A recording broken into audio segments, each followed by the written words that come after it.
Here's Now Storm Tracker weather. Coverage you can count on.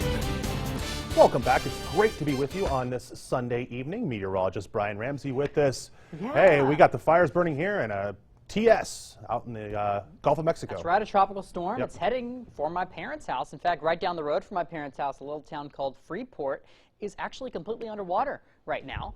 It's because of storm surge. So this little tropical storm you see was really getting sheared apart for quite a while over the last few days. You can see all that cloud cover going into the south, but then it kind of got its act together over the last, really starting this morning, and really began to strengthen just a little bit. Winds are still at 60 miles per hour, and you can see that center of rotation right there, that green indicating where the flash flooding will occur, and it's going to continue to head northwest, and then it's going to take a sharp turn and head northeast.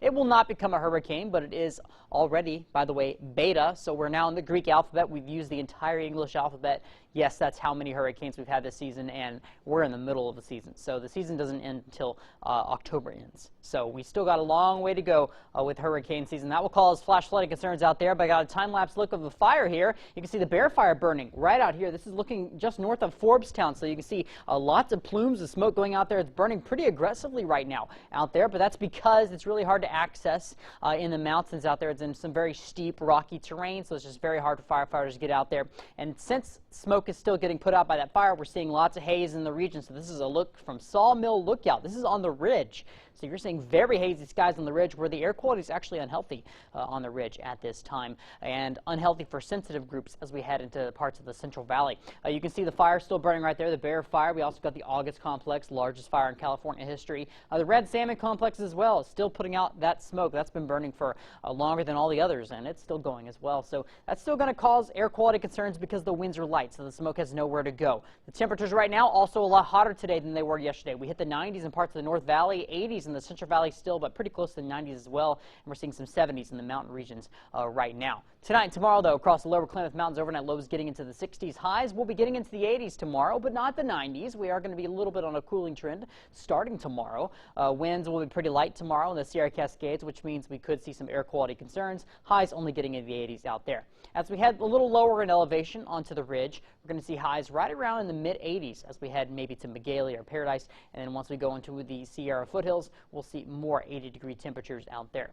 In the North Valley, highs will be right around 90 degrees for tomorrow, but that's still cooler than what we're seeing today. So again, that cooling trend will start tomorrow, and we're going to see that translate into the Central Valley, where we see just a degree or two cooler for tomorrow in the Central Valley. Now, why are we going to be on that cooling trend? Because we're going to have a big dip in that jet stream. That's going to bring cooler air coming in from Canada, and that's going to help us cool Monday, Tuesday, and maybe on Thursday and Friday as well. And then we're going to see a big ridge of high pressure once next week ends. So starting next weekend, we could see some triple-digit temperatures in that forecast, so keep that in mind.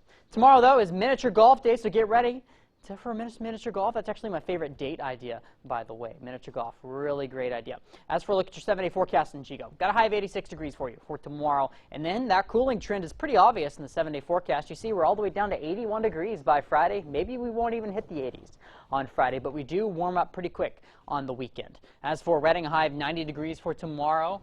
Mid-80s for Wednesday, low 80s on Thursday, then could hit 100 degrees by Sunday. Okay, we'll take it for now. Thank you, sir, for that. We're coming right back.